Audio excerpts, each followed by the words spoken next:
भित्र मात्र रोकेर राख्न।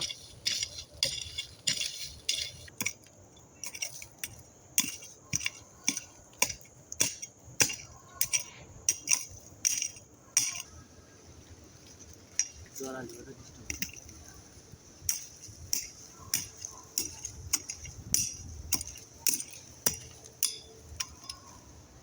ल साथीहरू, मैले चाहिँ यसपालिको त्यही तरुल रोपेर खाइसकेँ साथीहरू।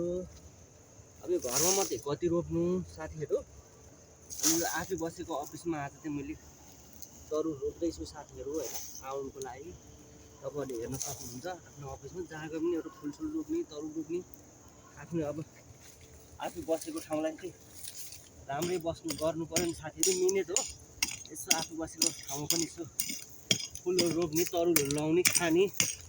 यो तरुल चाहिँ साथीहरू आउन्टे कत्रो फल्छ। यसपालि चाहिँ मैले पुरै जङ्गलमा पुरै तरिकाले रोप्दैछु है साथीहरूलाई, एकछिन बनाएर ल साथीहरू। चट्ट यसलाई चाहिँ यसो पत्र हालिदिनु है साथीहरू, सालको पत्र हालिदिनु हल्का पारेर, मल चाहिँ पछि हालिदिन्छु साथी। ल आज तरुल रोप्दैछु। यो चाहिँ फेरि मेरो घरमा नै साथीहरू, यो अफिस है हेर्नुहोस्। अब यो चाहिँ चट्ट लाएर यहाँ रोप्छु आउनको लागि साथीहरू। तरुल यसपालिको लागि होइन, यसपालिलाई चाहिँ खनेर खाइहाल्यो। अब आउनको लागि तरुल चाहिँ रोप्दैछु है साथीहरूलाई, हेर्न सक्नुहुन्छ है तरुल चाहिँ चट्ट लागि चाहिँ रोप्दैछु। ल हेर्नु साथीहरू तरुल यो चाहिँ आउनको लागि मेरो घरमा नि होइन, अफिसको लागि। अब यो आउने यो अफिसमा बस्यो भने यो तरुल साथीहरूलाई खनेर देखाउँछु।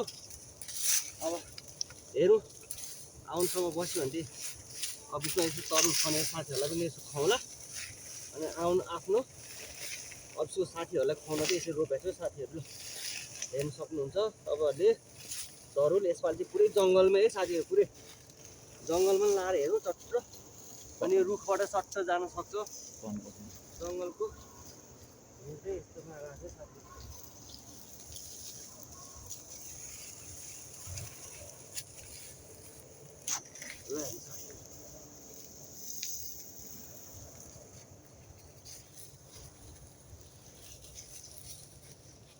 ल हेर्नु साथीहरू, यहाँ आउनुको लागि चाहिँ है साथीहरू। अब यसपालिलाई होइन आउनुको लागि अब हेरौँ कस्तो तरुल फल्छ। फलेपछि साथीहरूलाई देखाउँला है त साथीहरू। ल साथीहरू है,